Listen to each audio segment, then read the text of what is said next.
Jayapur Navaduit Dham ki, Shri Jagannath Puri Dham ki, Shri Radha Kalachandi Dham ki, Ganga Devi ki, Jamuna Mai ki, Tulsi Devi ki, Bhakti Devi ki, Samavita Bhakta Vrinda ki, Brihatmadanga Transcendental Book, Prasadam Distribution ki, Nitai Gaura Premananda. All glories to the assembled devotees. All glories to the assembled devotees. All glories to the assembled devotees. All glories, all glories, all glories to Sri Guru and Sri Gauranga.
Hare Krishna, dear devotees. Thank you so much for being here today.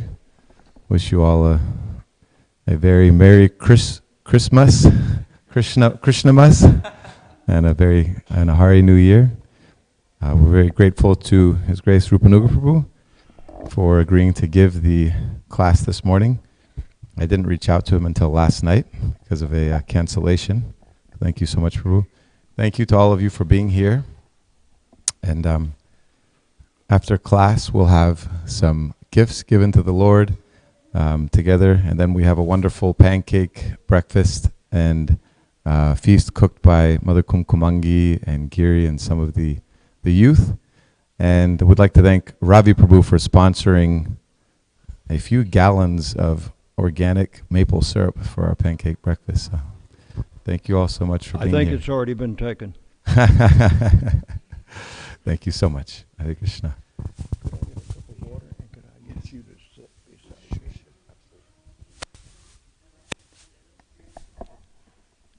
Merry Christmas.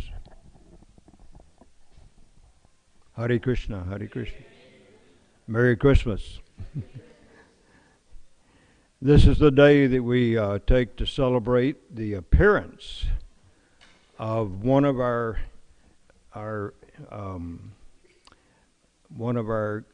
gurus, not our initiating guru, but our instructing guru.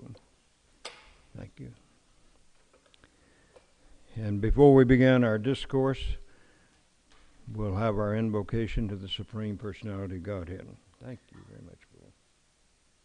I'll take some of that now.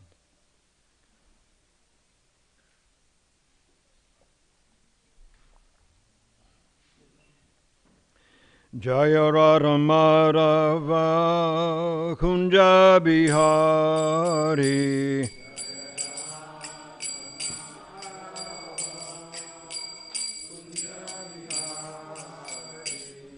Jaya Radha Madhava Kunja Bihari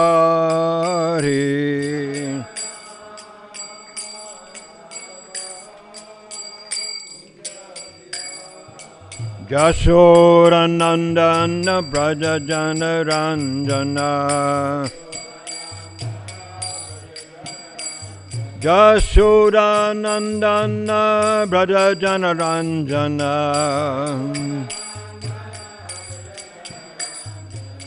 Jamuna Tira Vanachari Yamunatiramanachari Jaya Radha Madhava Kunja Vihari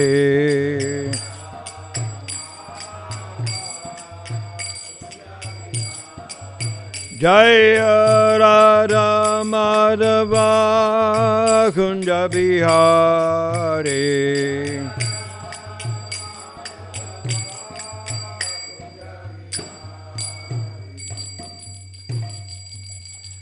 Tagore Premananda Hari Hari Bol.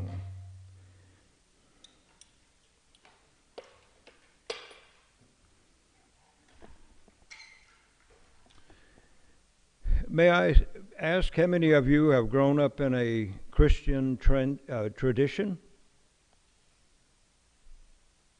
Well, quite a few people. So it may seem strange that we appear to be going outside our disciplic succession whenever we speak about Jesus Christ.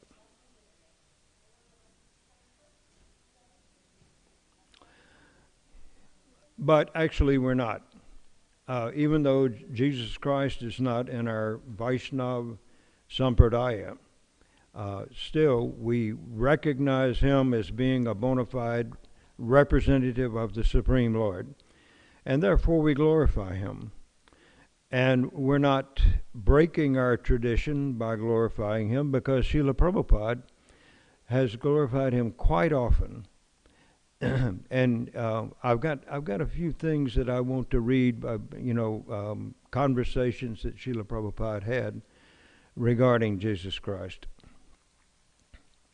But sometimes, our Christian parents or our Christian relatives feel that we have left Jesus for something else, and they can't understand that, because the only spiritual personality that most of them have known has been Jesus Christ.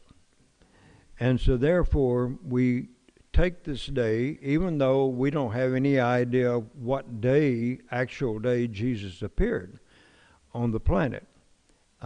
But we do accept that he did appear on the planet, that he's not just a figment of somebody's imagination, that he's not some kind of intellectual construct, allowing someone to lord it over other people, saying that they represent Jesus Christ. So we appreciate what we have learned of Jesus' pastimes, although it's really sketchy. All the way from the age of about 12 into the age of 30, we don't know anything at all practically. According to the scriptures, the Judeo-Christian scriptures, we don't know much about what Jesus did. The Bible says, I think, that he waxed and grew in favor of God and man, or something like that, but they don't tell anything about any visits that he might have made to India, which some literatures strongly suggest that he actually did spend time in India and dealing with holy people, sages there. And I've seen an excerpt from even one piece of literature, which was said to be a piece of Vedic literature, in which there was a conversation with this personality, Jesus. And I don't know whether they used that name at that time. As a matter of fact, the name Jesus may be more American English than Hebrew. Yesu is another name that is used for Jesus. Matter of fact, the composer, the classical music composer, J.S. Bach, Johann Sebastian Bach, created a piece called Jesu, Joy of Man's Desiring. And so we have a lot of references in the literatures that we have become familiar with that make us believe that Jesus was indeed a real person, and that he was a representative of the Supreme Lord. true, we don't know anything about a disciplic succession, which is really important to us to know, because that's the way we understand what is true and what is not so true. In America, we don't grow up with so many representatives of different kinds of religious philosophy. At least we haven't in the past until probably the 1960s, when people began coming over here. Representatives from other religious beliefs began coming kind of en masse to America to teach us something about. But anyhow, what we have learned about Jesus from the literatures is that he's really a very nice representative of the Supreme Lord, and very powerful. Now you can say, well, he was just an imaginary personality, like a fictional person who was created by somebody to start a big. But look at what's happened. It's a very powerful story. If it was just created by somebody else's imagination, it's lasted for what now, 2,000 years or thereabout, and it's spread all over the world. So we can look then at Srila Prabhupada's life and understand that Srila Prabhupada probably went through some of the same kinds of training that Jesus did. And the time period that he had was considerably longer in spreading the message of Krishna consciousness all over the planet. We understand that I think he was just turning, 70 years of age on the Jaladuta when he came over. Is that correct? Yeah. Mother Sucharya, does that sound right? He turned 70 on the Jaladuta. He was 69 when he got on the boat. He turned 70 on the Jaladuta, the boat that brought him over here, which was a freighter, I believe. And it seems like the captain gave him special quarters and the ability to cook for himself. So Srila Prabhupada had spent his lifetime in preparation, as the book says. And so what Prabhupada experienced was, we would like to think that maybe Jesus Christ also experienced something like that, if indeed he did go to India. And some of us feel pretty convinced that with a strong belief in a loving God, that he must have spent time in India with some of the enlightened sages there. Just as Srila Prabhupada had his own spiritual master, Srila Bhaktisiddhanta, and learned a lot from this particular personality. So I would like just to read a little bit that comes from the internet. As a matter of fact, if you're interested in what Prabhupada had to say about Jesus, I would invite you just to type in on your search engine Srila Prabhupada and Jesus. And you'll get all kinds of hits on there. And I just pulled a couple off that I thought maybe are exemplary. Here is apparently a room conversation, and a guest asks, how would His Grace see Jesus Christ? And Prabhupada says, The devotee said, what is our view of Lord Jesus Christ? Prabhupada said, Jesus Christ, Lord Jesus Christ, He is Son of God, the best Son of God. So we have all respect for Him. Now, you notice Prabhupada says He's the Son of God. But He doesn't say that He is the only Son of God. As a matter of fact, Jesus taught us the prayer, which is called the Lord's Prayer. Our Father who art in heaven. Who is the hour that He's speaking of? If He's not talking about us too. If He came from God, where did we come from? So we understand from the Vedic literatures that it's a lot more complete and complex than we can imagine from the Judeo-Christian literature. So Prabhupada goes on to say, yes, anyone who is teaching people about God consciousness, he is respectful to us. It does not matter in which country, in which atmosphere he was preaching. It doesn't matter. And then in a lecture in Melbourne, Australia, in June 28, 1974, Prabhupada says, "Who will not respect Jesus Christ? He sacrificed everything for God, even his life. So who is that rascal that he'll not respect to Jesus Christ?" Prabhupada's English is interesting, isn't it? What did he do wrong to the human society? He did everything for the good of the human society. Oh, I have got very, very great respect for Lord Jesus Christ. Not only I meant to say, God-conscious man, he must have respect for Jesus Christ. There's no doubt about it. My Guru Maharaj had very great respect for Muhammad and Jesus Christ. So this is the kind of thing that I was reading over this morning, and it's nothing really new because we've heard it not only through the teachings of Srila Prabhupada in his books and his recorded lectures, but we also have heard it from our own spiritual master. And those of you who have taken first initiation from an ISKCON guru or from some other sampradaya may understand that there is a lot of information that has been given to us. So we have respect then for Srila Prabhupada because he came into this world, as we understand it, of his own accord. He was not forced by his previous reactions to come into this material world.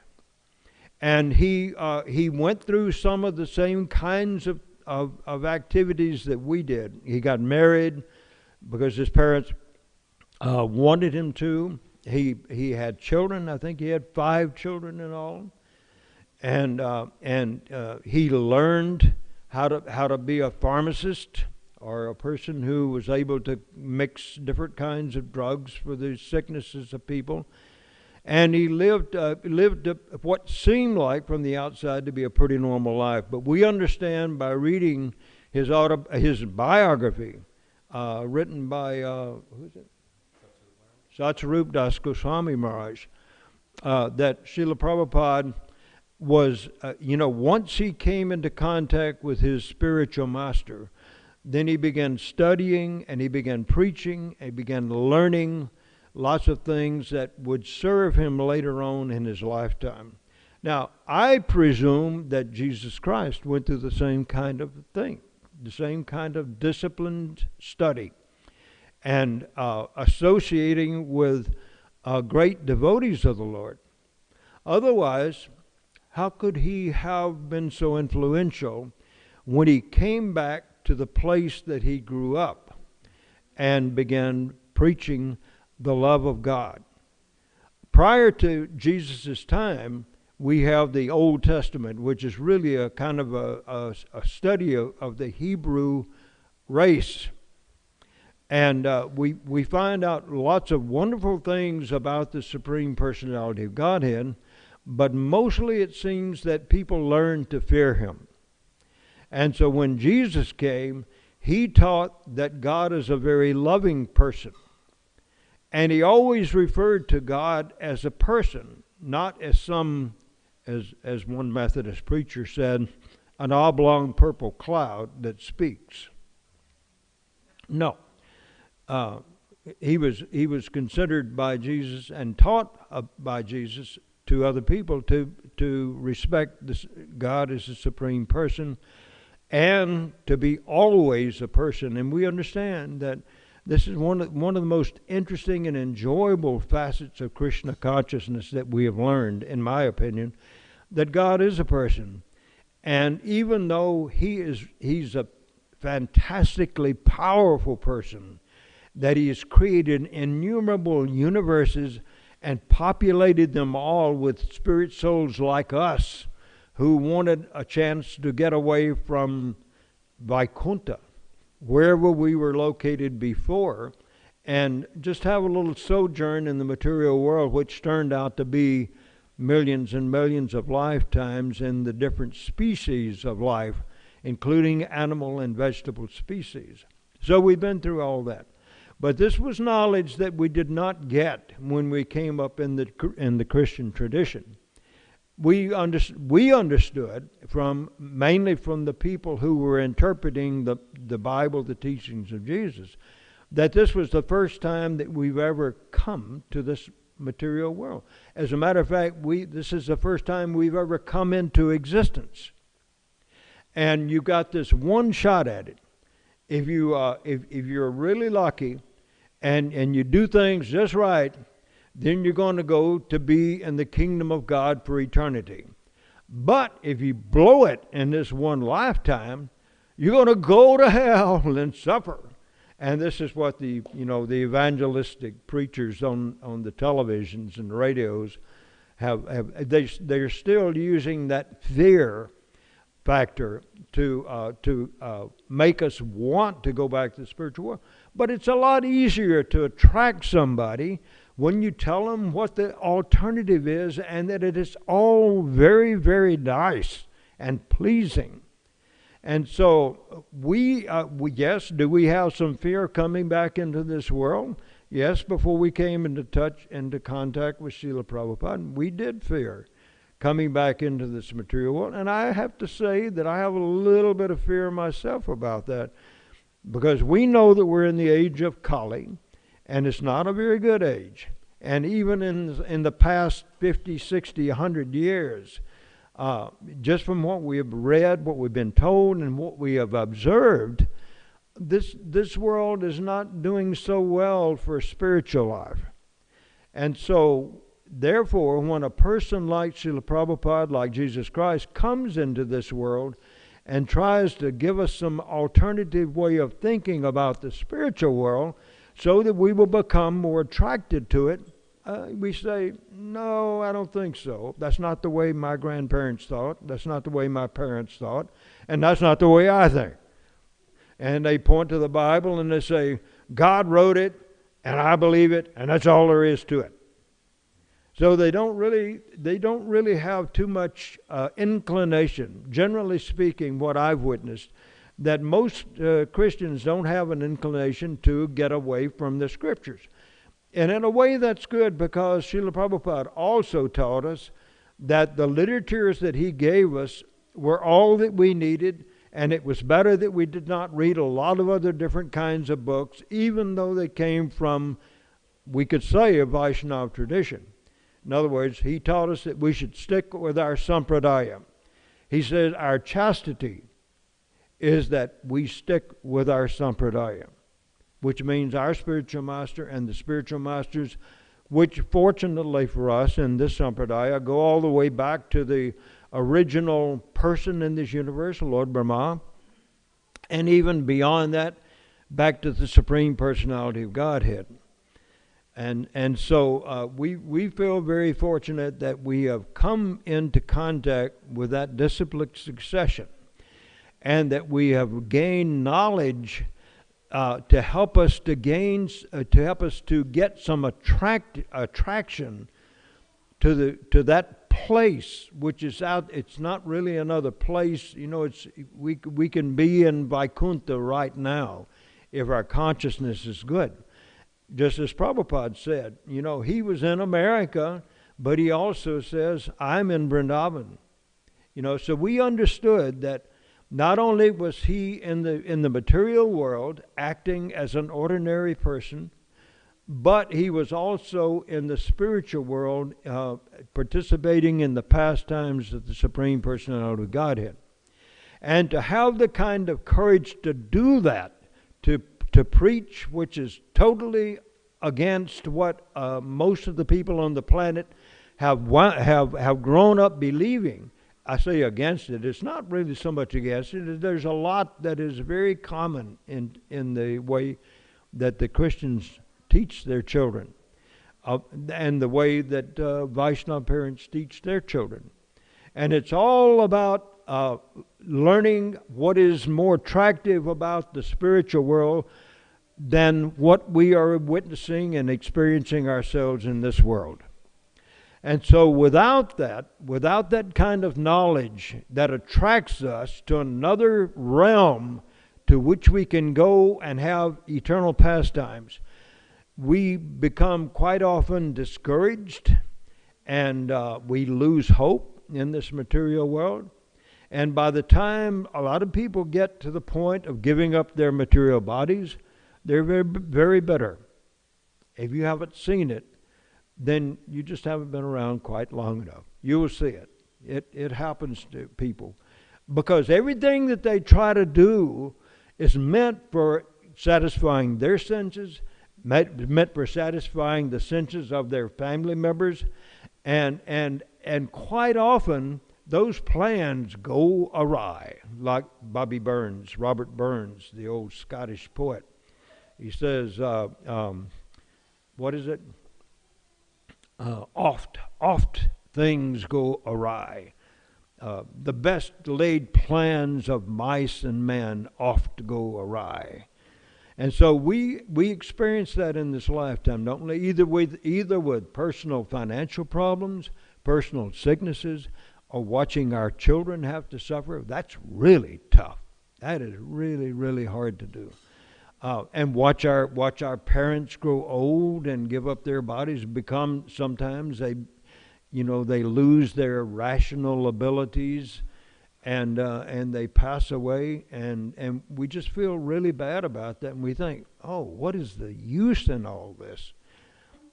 But that's what the material world is partly for, to help us to get accustomed to the fact that it's not going to last forever. And it's not going to be all roses and nothing difficult at all. So we find that even the persons that have the greatest education in our society, even here in our community, they're often beset with some kinds of difficulties that they would have the intelligence to avoid, but even with the intelligence, they can't avoid it. And so Prabhupada is preaching to us that there's another place that we have come from that we have just forgotten. And Jesus Christ did very much the same thing. He tried to show that God is a very, very loving personality. And did they use the term God or Krishna? They didn't use the term Krishna in the Bible as we have read it. There were some other terms, Adonai, and for the Mohammedans, Allah. And so God is known by many names, but He comes to different people in different places around the world through different ages, giving information through the enlightened personalities. Like you had the whole Jewish people race following Moses away from their captivity in Egypt toward a land called Canaan, a land that was said to be flowing with milk and honey and rosy. But they certainly didn't have it nice and rosy in the 40 years that they were traveling about in the desert, losing faith in their leadership, losing faith in God, establishing images that they could worship, because that's the way the Egyptians did it. So why shouldn't we do it too? So anyhow, we feel very fortunate to have come into contact with a philosophy that is very practical. And another thing is that Prabhupada showed us by his example that life is not always easy. It was not easy for him to leave his house and take sannyas. And if you've ever seen his quarters that he lived in what's it, Radha Damodar? Yeah. Radha Damodar temple in Vrindavan. Oh, man. You know, it's just like a concrete room on the top of the temple. And outside his room, there were all these places where various people were buried. So it's like living in a graveyard. But Prabhupada did not look at it like that. He knew that those personalities might have left their bodies, and their bodies might have been placed right outside his little shelter. But he knew that they were still alive and well, and he called on them for help. On Rupa Goswami, he called on him, as telling him, please give me the ability to serve my spiritual master, to go to the Western countries, the English-speaking countries, and spread this Krishna consciousness. And so that's what he did. He prepared for many, many years to come to the West, and finally, after imploring this lady that owned the steamship lines, he was able to get her permission to go on one of his boats and come to this country. But look what he found when he got here. And he'd already heard about it. Nothing but hippies here, and people told him, you're not going to find anything to eat except bread and potatoes. That's all. And so when Prabhupada was later on served delicious preparations by Jamuna Devi and others of his early disciples, you know, he remembered what he had been told about coming to America and having to live on bread and potatoes. Hardly. As a matter of fact, you know, some of the nicest cooking, the nicest tasting preparations that I've ever in my life eaten came from India to this country. These people knew nothing. Our people, our parents knew nothing about seasoning foods other than using vinegar, garlic, onions, salt, black pepper, hot red pepper, and that was about it. They simply did not know about all these things that until Prabhupada came and introduced them to us.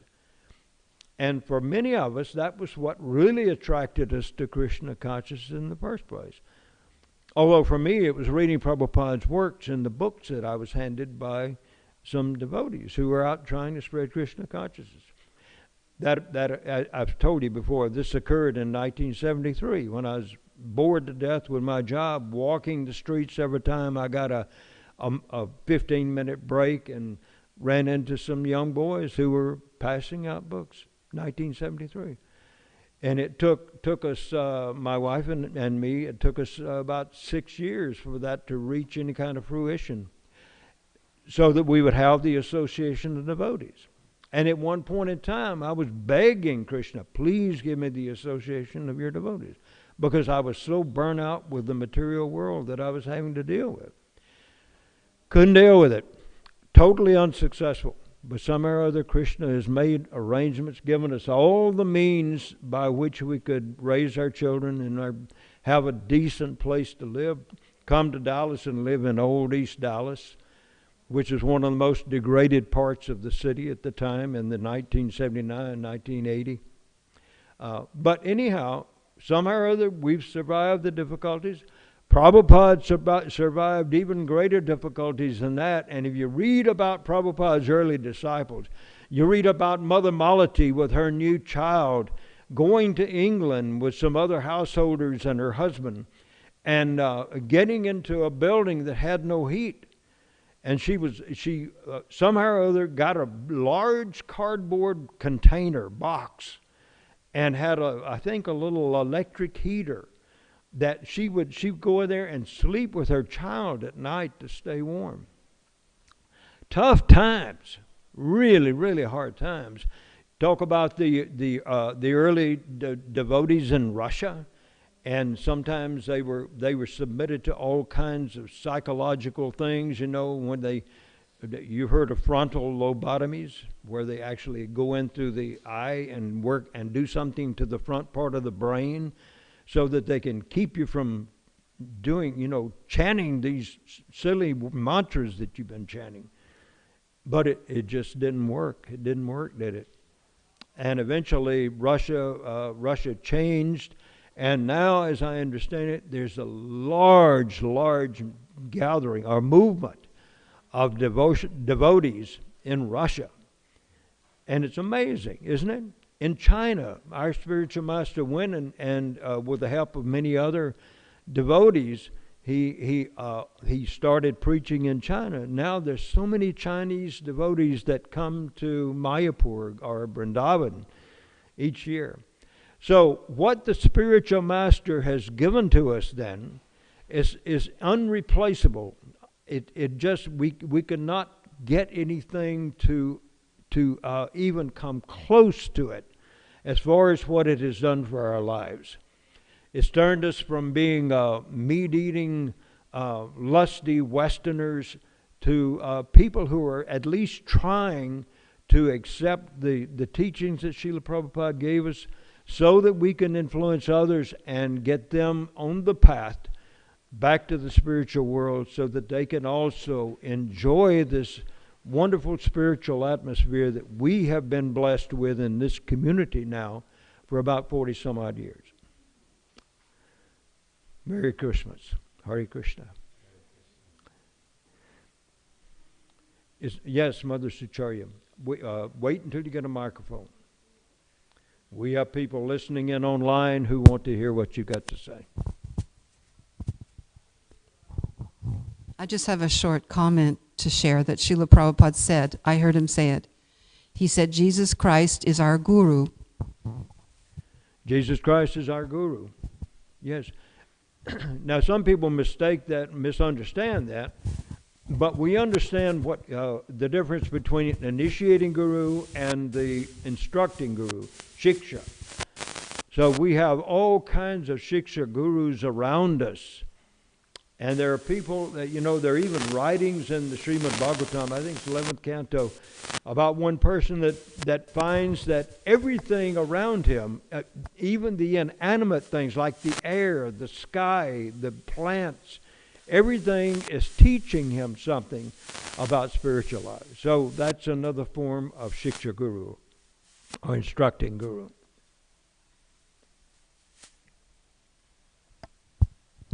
Hare Krishna Prabhu. So based on your explanation. Hold on 1 second. Singarupa, I'm going to need you here. Yes, please. Go ahead. So do I understand that you're making a comparison of Srila Prabhupada to Jesus Christ of being at a similar platform? Comparing Srila Prabhupada to Jesus Christ. You can say there's some very marked similarities, even with the limited amount of knowledge that we have about Jesus Christ. There are similarities. For example, taking on all kinds of physical hardships, and going to different parts of his world. At least Jesus went to different, traveled around. I don't know whether any of you have seen this video that's been put out by a Christian group. It's called, what is it called, Jayanti? The Chosen. Has anybody ever seen that video on television or anything? Yeah. It's pretty remarkable. I like it. It's very much the story of Jesus. And in it, they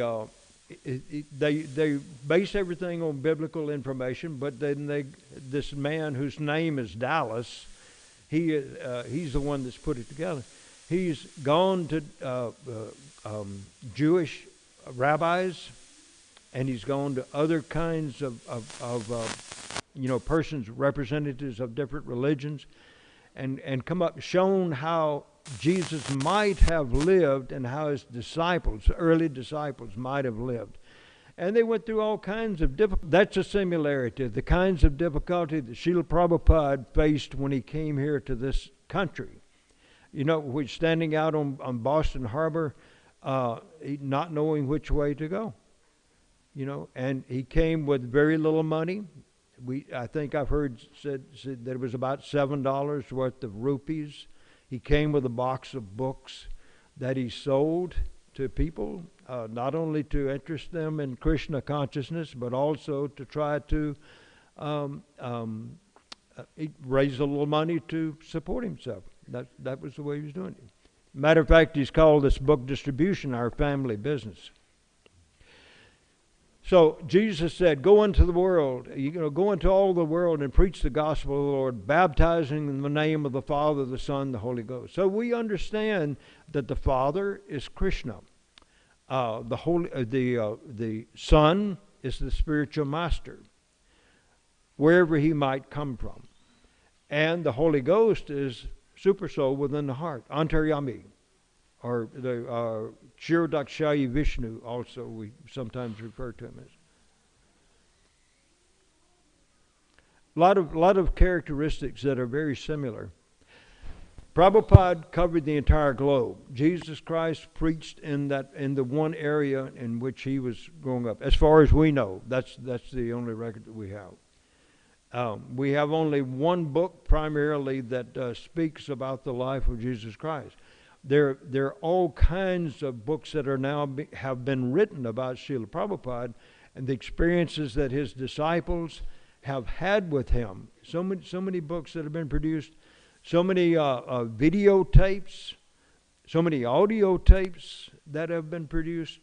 So we know a lot more about what Prabhupada has done, how he grew up, how he got to the point of going all over the world and preaching Krishna consciousness, than we know about Jesus Christ. But that does not minimize the impact that Jesus Christ has had on the planet. What else? Yes, please. Hi, Krishna. So you mentioned that Srila Prabhupada didn't say that Jesus Christ was the Lord's only son. And as we know, the Bible was translated from Hebrew, so they had to kind of tweak the wording a little bit. And I have a friend in the Netherlands who's kind of helped explain some of the differences. And I do believe that the wording that God gave his only son kind of contributes to what we understand in Krishna consciousness, that each soul has a very individual relationship with Krishna, very unique.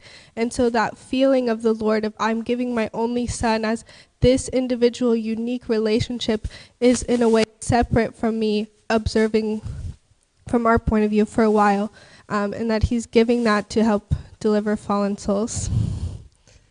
All right, give me a moment.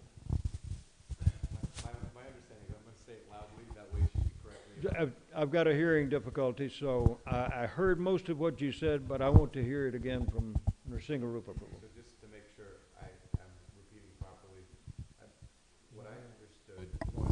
what I understood was that you have a friend that helped you understand the differences between kind of the Hebrew, original Hebrew, and the translations and how they tweaked some of the words, and that his understanding or your understanding of when God referenced Jesus as his only son was because it was a unique relationship, how we all have our own unique relationship with Krishna as individuals, but not necessarily that Jesus is the only son of God. Did I?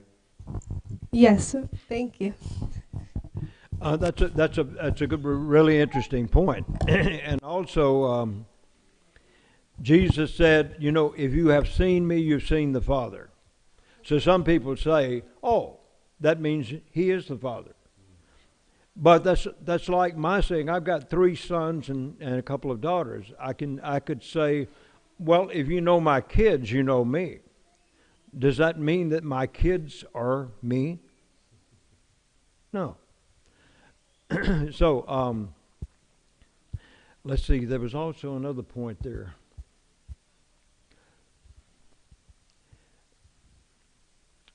Yeah, you know, it is stated that Jesus said that he was God. You know, that's what Christians generally understand, that Jesus is God, that God does not have a form, that he's not a person.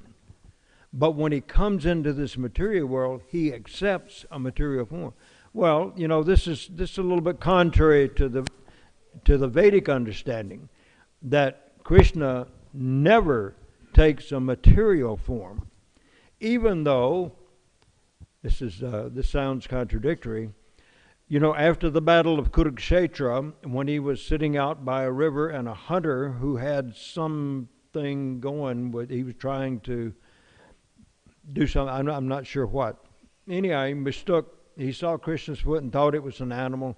He shot his arrow, and the arrow landed next to Krishna's foot. It touched his foot. That's the way I've heard it explained.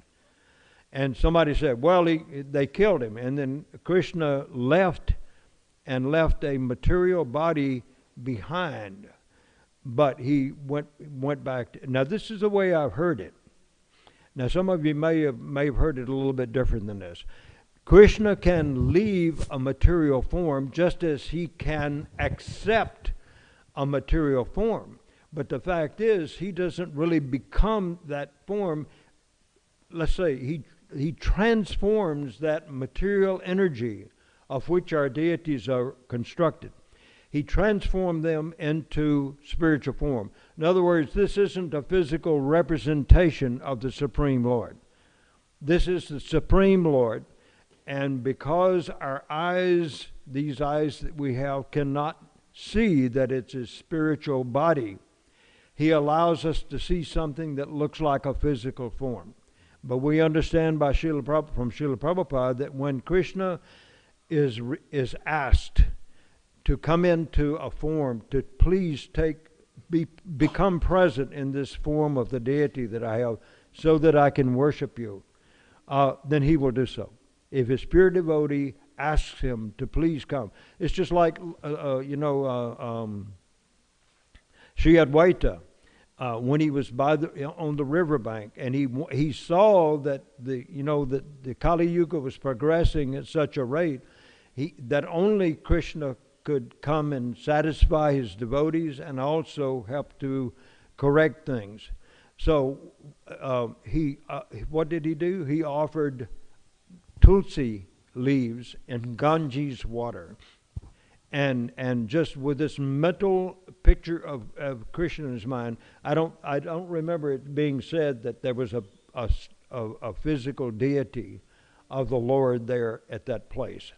But just when he made that offering of tulsi leaves in Ganga and said, "Krishna, please come," then Krishna was obliged to come at the request of his devotee. Of course, we know that Sri Advaita is, I think I've heard it recently, is a combination of Lord Shiva and Lord Vishnu, Mahavishnu.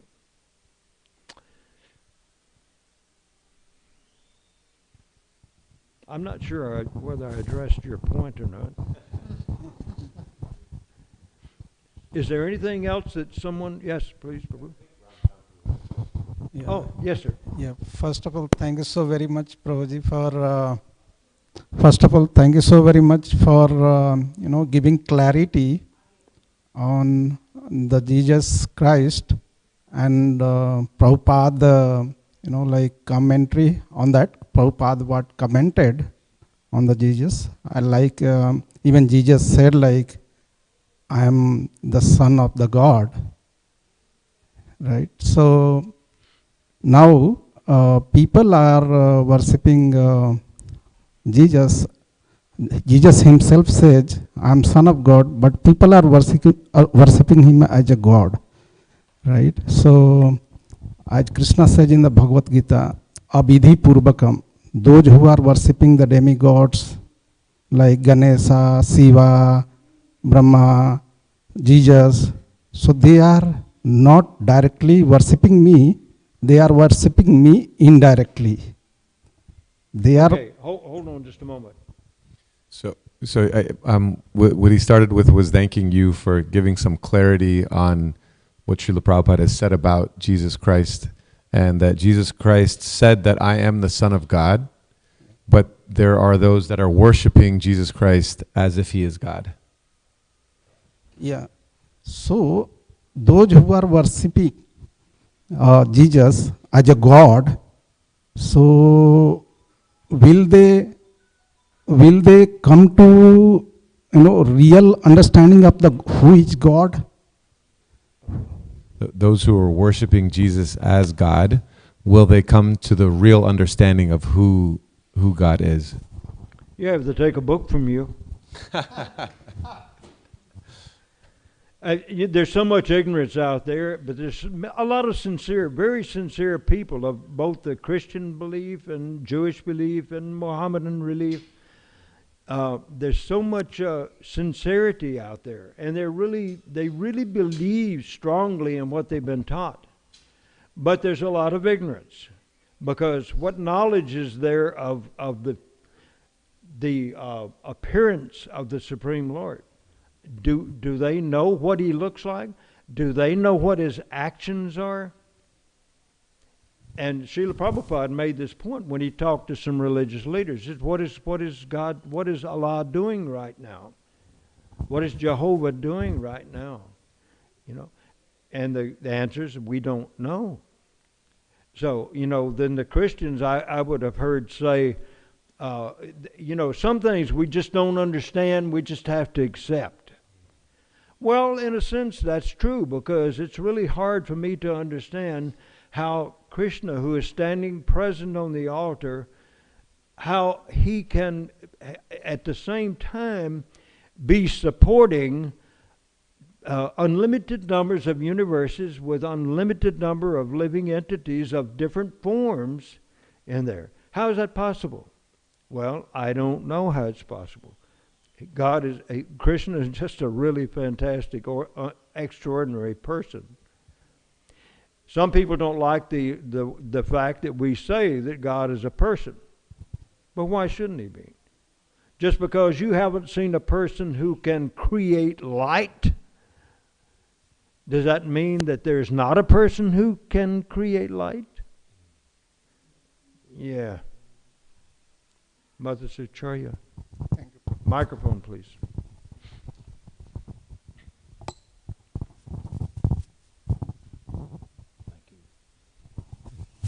Thank you very much.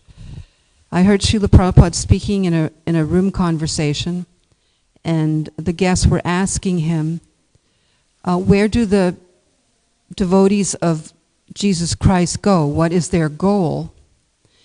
And they asked, do they go to the planet of Jesus?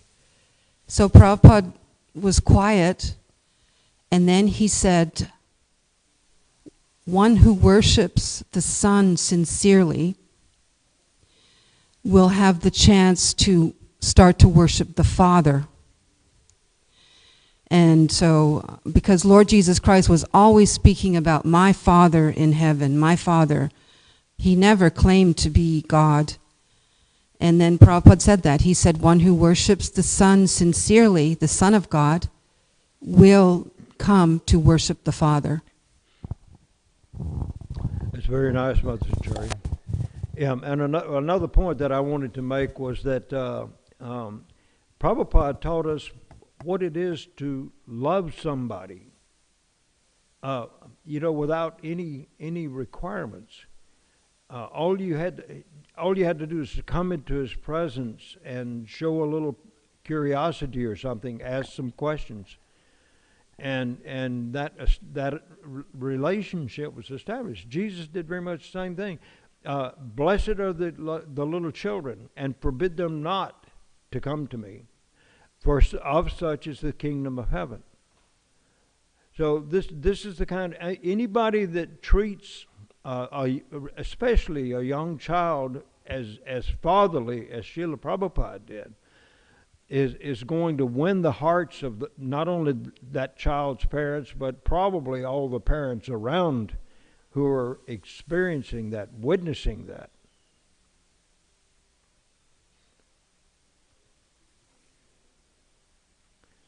Dharma Prabhu, microphone. Thank you. Hare Krishna. Merry Christmas, everybody. It's so nice to hear that the actual Hebrew and the translation may actually, when they say Jesus is the only Son, that it maybe refers more to the intimacy of the relationship. And isn't that what Hare Krishna is all about? Our own personal understanding of God. And in our heart, we have God's in our heart, and we have an eternal relationship with Krishna. We have an eternal form, a spiritual form, right? We're not our bodies. And so it's so nice to hear that. Thank you for sharing that. And I also wanted to mention something I read from Chaitanya Charitamrita, the first book. It's about Krishna expands himself as Balaram, right? And then Balaram expands himself into the Chaturvyuha. And those are all Vishnu tattvas, right? That's all Vishnus. All of the Vishnu forms of Krishna and Anantashesh with the snake with the hoods, all the planets are balancing on his hoods, and he's constantly chanting Krishna's name. All of the Vishnu forms think of themselves as servants of Krishna. Isn't that amazing? Krishna himself, all of the Vishnu tattvas have a mood of serving Krishna. So they're Krishna, they're plenary portions of the Supreme Personality of Godhead, but they still think of themselves as servants of Krishna. Look at Balaram. He becomes Krishna's personal items. He's completely a servant of Krishna and gets so much pleasure in that. So Krishna sees that and says, I see the pleasure my devotees have serving me. I want to taste that. So he comes as Lord Chaitanya.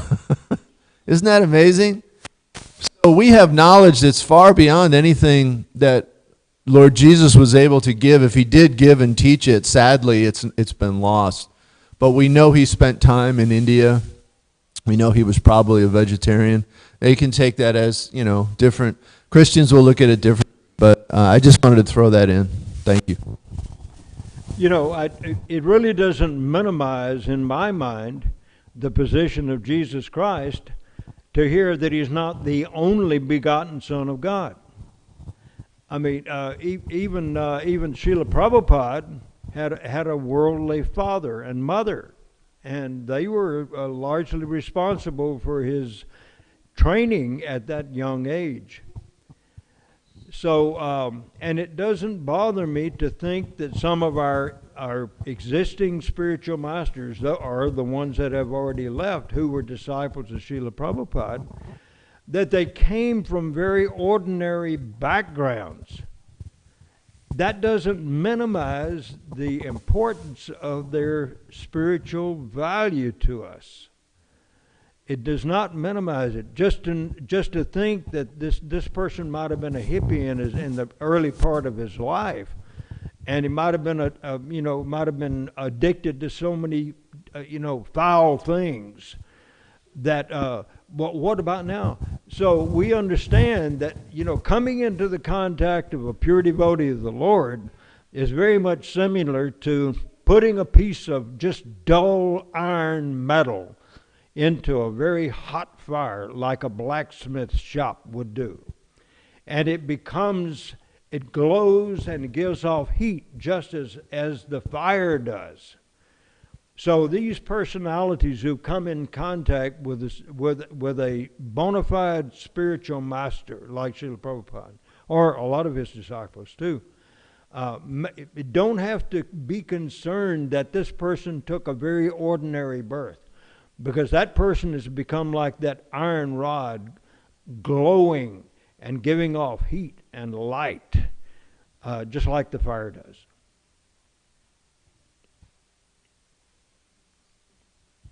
Shall we end? One last question before we. I think Arjun Prabhu was waiting for a little while. One last question.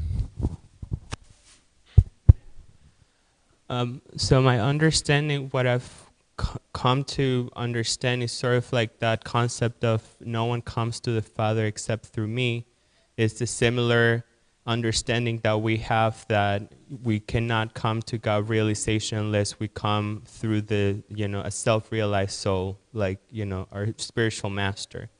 So that is, that's sort of like what I've come to understand. But also, that's a really nice point, by the way. Yeah, but that's also what, Christians, like what I hear a lot is sort of like that's the argument that, leads them to believe that Jesus is the only way, So that can seem a little contradictory to our philosophy, because it's sort of like a similar thing to saying, well, you don't necessarily have to come through our parampara to come to God realization, because there's other bona fide paramparas that you can come through. So that, in my mind, that is sort of like what separates the sectarian view, coming to an understanding that it's not about who the spiritual master is, but rather who the self-realized soul is, and how can you support such evidence to know that is actually, a true son of God, or a true devotee, a pure devotee. Very good points. And I'm glad you brought that up. That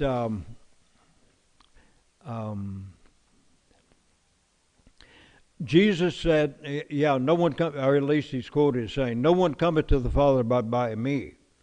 But look at his position at that time. Who else was there in that society that could take the individuals to the level of God consciousness that representative of God who appeared with them was able to do. In other words, I would reword that slightly to say, not one of you can come to the Father except through me, because I'm the representative that is standing here or sitting here in front of you. And if you reject me, it's like rejecting the representative of a country. You know, the king sends his son to represent him in another part of the world. Well, so God sends his representative, and God really, really appreciates anybody who gives his life to spreading this philosophy. So.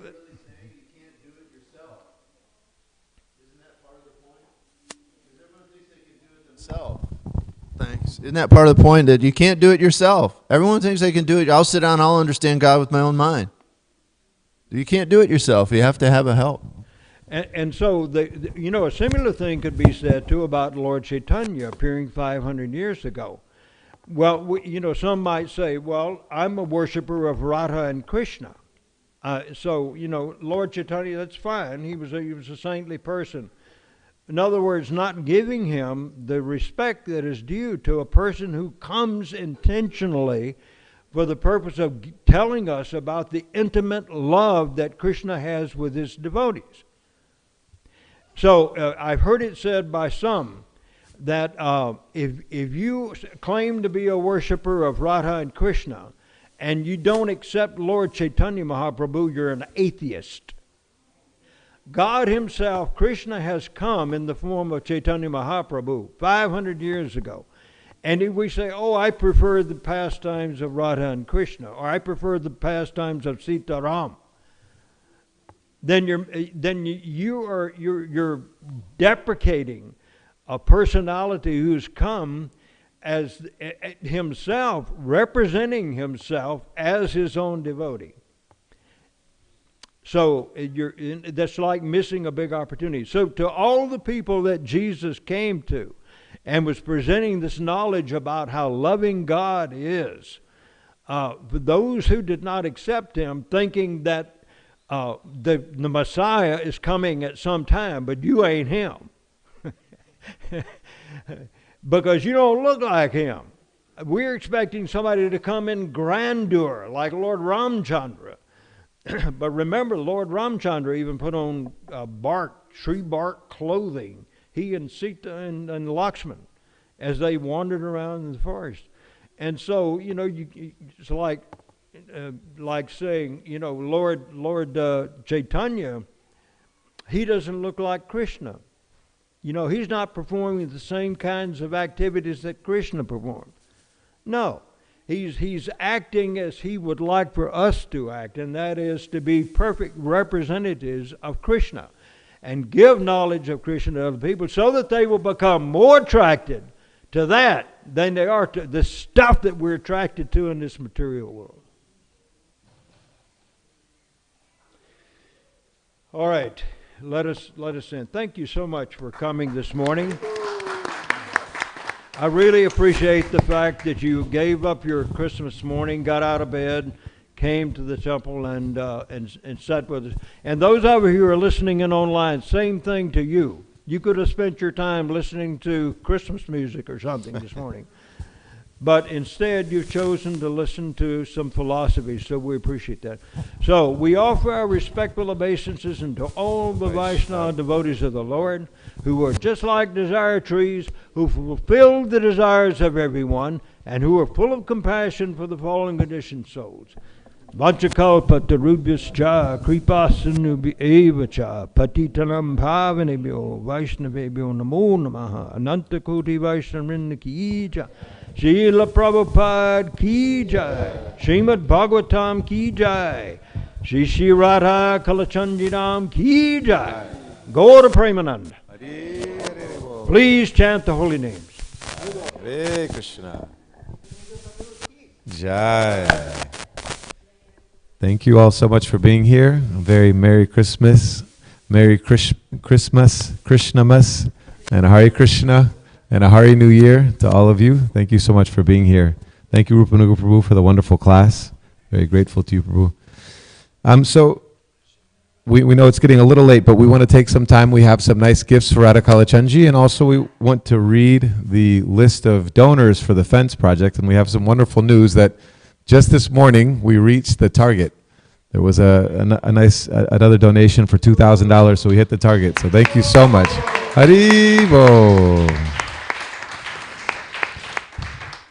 So I'm going to read the list of devotees that donated to the fence project, and I think maybe what we'll do is applaud at the very end because it's about 40 devotees, so it would take us much longer if we applaud for every devotee. But our sincere gratitude and appreciation to all the devotees that came together and sponsored this fence to help improve our temple's safety and to provide a safe place for the pujaris that come early in the morning or that are here late at night putting the Lord to rest and to help improve our temple. So thank you so much for making this your temple and coming together and donating together to take care of our temple together, Radha Kalachandji's temple. So we have Rasraj Prabhu and family who donated $5,000. Venu Bihari Prabhu and family who donated $5,000. Premachandra Prabhu and family who donated $2,500.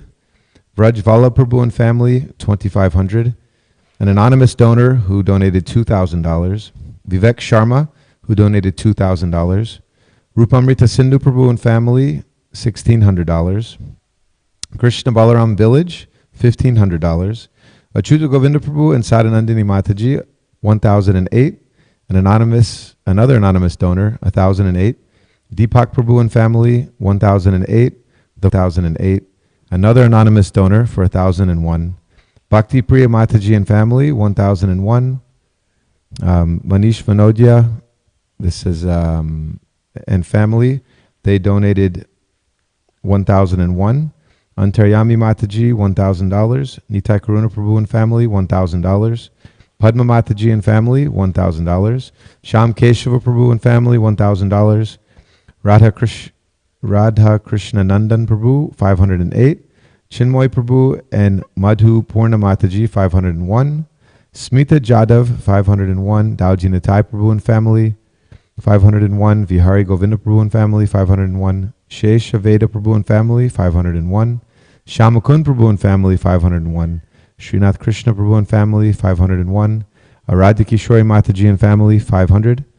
Balaram Hari Prabhu and family, $500. Kalachandji Prabhu and Shikshastaka Mataji, $500. Murlidhar Govinda Prabhu and family, $500. Padmavati Mataji, $500. Rajendra Sutta Prabhu and family, $500. Two anonymous donors also gave $500 each.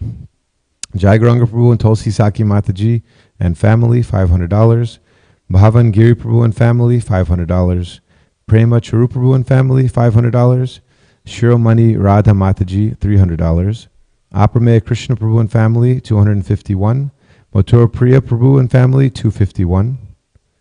Sarvabhauma Bhattacharya Prabhu and family, $251. Shameshwar Prabhu and Prem Biharini Mataji, $251. Vrindapati Prabhu for Vrindarani, $251. Madan Kishore Prabhu and Brajamanjari Mataji, $251. Tulsi Shran Prabhu and family, $251. Brajesh Tiwari, $251. Moturnath Prabhu and family, $251. Krishna Kanta Prabhu and family, $250. Ajinkya Prabhu, $201. Two anonymous donors who each gave $200. Chandra Mohan Prabhu and family, $153. Kartikeya Prabhu and Nandini Mataji, $108. Jayant Krishna Prabhu and family, $108. Nanda Braj Prabhu and Aditi Ganga Mataji, $108. Hamsadura Prabhu, $108. Mahaprabhu Jagadish and Vrinda Devi, $108. Ajay Prabhu and family, $101. Gopanandini Mataji, $101. Pravina Vaja Mataji, $101. Ram Sham Prabhu and family, $101. Sri Subhash Paturi Prabhu, $101. Uma Mataji, $101. And Chaitanya Bhav Prabhu, $40. So that was a long list of devotees, but just wanted to say everybody's name and just personally thank each one of the devotees that donated so nicely to help fund this fence project for our temple. So thank you so much. Let's give them a big round of applause. Haribol. We can all three times together, very loud. Haribol. Haribol. Haribol. Haribol. There are 4 other devotees that donated towards the Kalachandji's Christmas wish list. Murli Dhar Govinda Prabhu, $500. Chandra Mohan Prabhu, $152. Jayant Krishna Prabhu, $108. And Ajinkya Ambike, $101. Let's give them a big round of applause. Thank you so much. Hare Krishna. So now I'll turn it over to Mother Manjuali. No. Oh, sorry, Dharma Prabhu. Yes, Rupanuga Prabhu.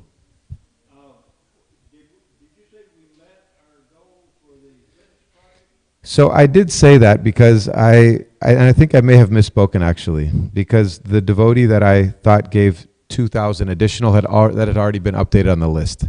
So I believe we are still 2,000 shy of our target, right around 2,000 shy of our target. I know an anonymous donor who will donate that 2,000. Hare Krishna. Haribo. Shri Shri Radha Kalachandji ki jai. Srila Prabhupada ki jai. Thank you so much, Rupanuga Prabhu. So now we'll turn it over to Dharma Prabhu, who will open up the gifts for Shri Shri Radha Kalachandji. Thanks, Prabhu Jai.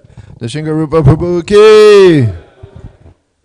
We're so grateful to our new temple president. Everybody knows it's going so wonderfully. Thank you, Prabhu, for your service. It's been amazing to see. And of course, the new year is upon us, and we have another Christmas to celebrate with the deities.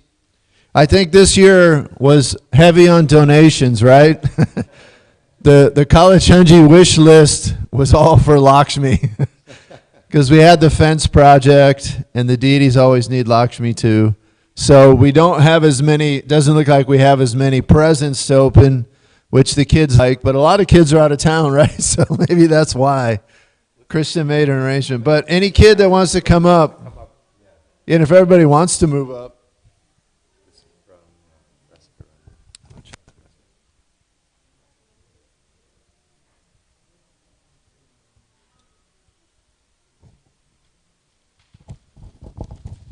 We do have one thing to open, right? Or 2. We'll save it for the end. Okay, 501. From Rasika Rani and Rasaraj Prabhu ki. That's really nice. Thanks, Prabhu. 108 from Mother Kunti and Shalagram Prabhu ki. Thanks. $100 to the Texas Christians from Nityakishori and Priyatama ki.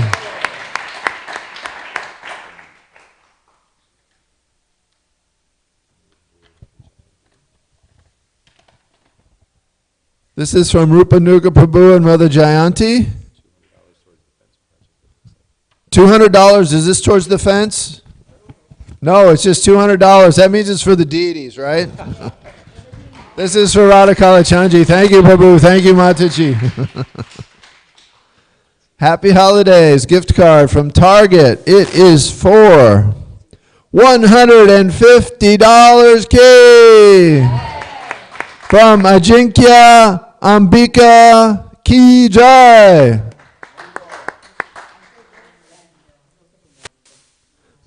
Rasaraj and Rasakeli and Rasika Rani. Is there anything in the envelope maybe? Is there? No.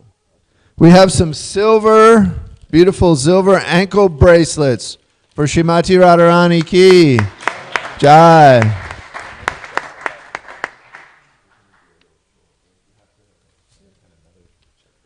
And another check for 501. Wow, from Rasaraj Prabhu and family ki.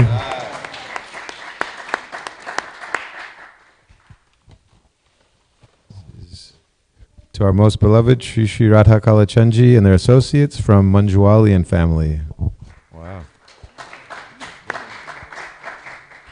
Hare Krishna. 108 from Mother Manjuali and family. Hari Bol.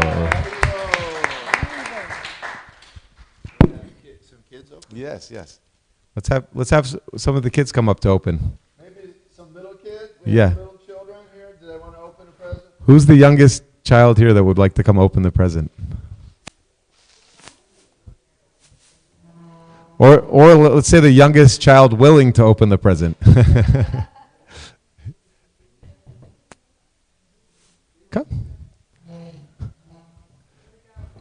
Haribol. Thank you, Eric. Hare Krishna. Haribol. So this is from Gopal Prabhu and Madananda Priya. Merry Krishna Mas. That's what it says on the package. Haribol. It's really cute paper. It's got nice snowmen on it. Beautiful paper.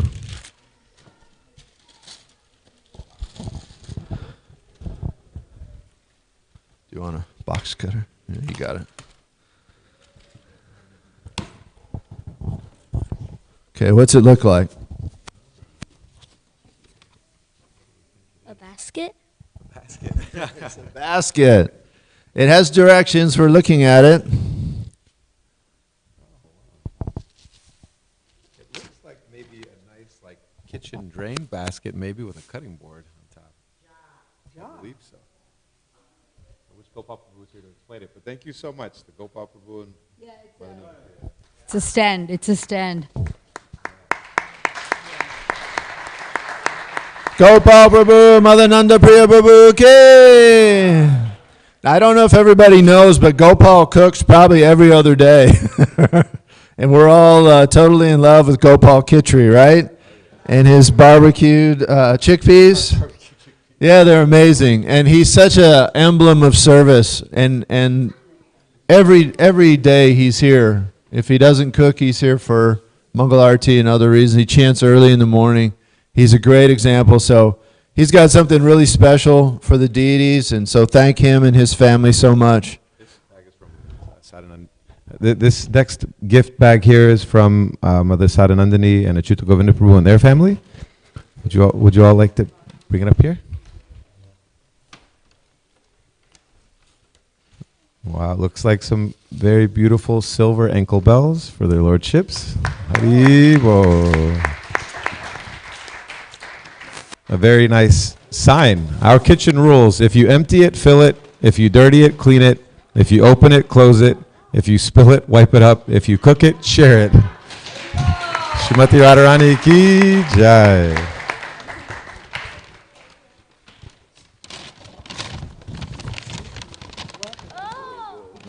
Oh, it's an idli cooker for the kitchen. Thank you so much. Nice idli maker. Thank you so much. Hare Krishna. Shri Radha Kalachandji ki jai.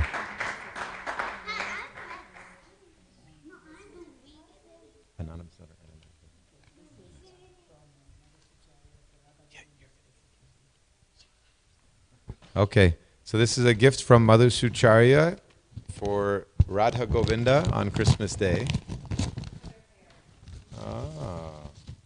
Wonderful. Can you help me open this?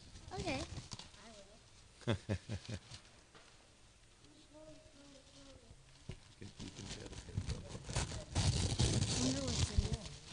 Find out.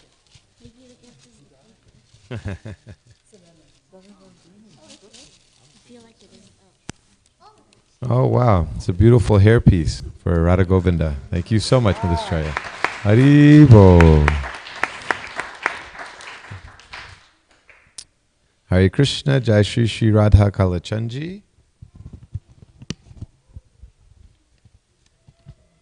Please accept our humble obeisances. We are donating 501 to the deity department. Your servants, Radhe, Urjeshwari, and Dharma. Haribol. Jai. Thank you so much. And one last announcement is that the feast today has been sponsored by an anonymous donor as well as from Anaya Gourangi, Veda Priya Radha Prabhu, and Chaitya Guru Prabhus.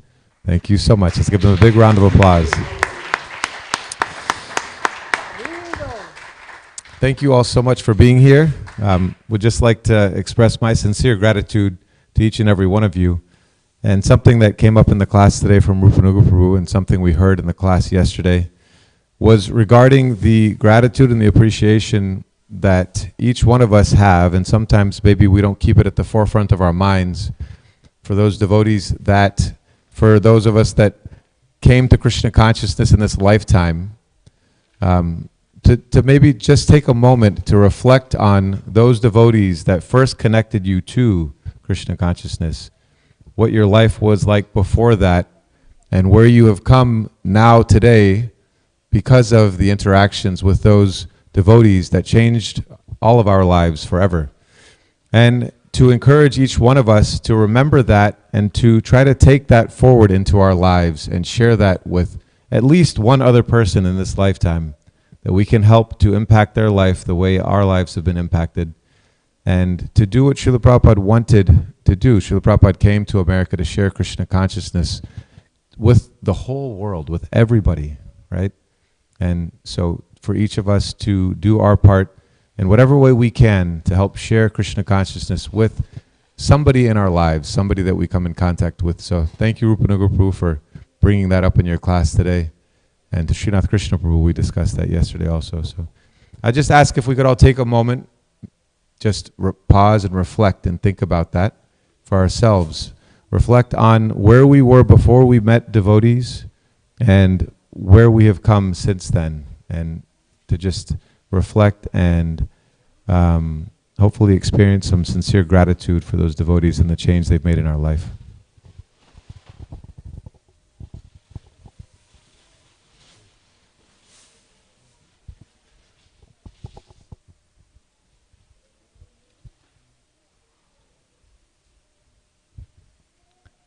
So thank you so much, everybody, for being here. I won't keep us back from the breakfast feast anymore. Oh, sorry, one more announcement.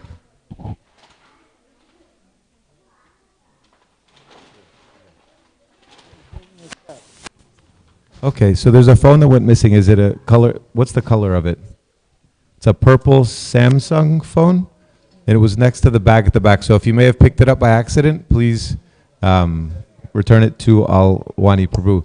And also I would like to thank Alvani and Mother Kumkumangi, who cooked the feast that we're going to have today, along with Giri Prabhu and some of the other youth. And thank Ravi Prabhu for sponsoring 2 gallons of pure maple syrup for us to have with the pancakes. So thank you all so much. Hare Krishna, Srila Prabhupada ki jai, Shri Shri Radha Kalachandji ki jai, Gaur Bhaktavrinda ki jai. Hare Krishna.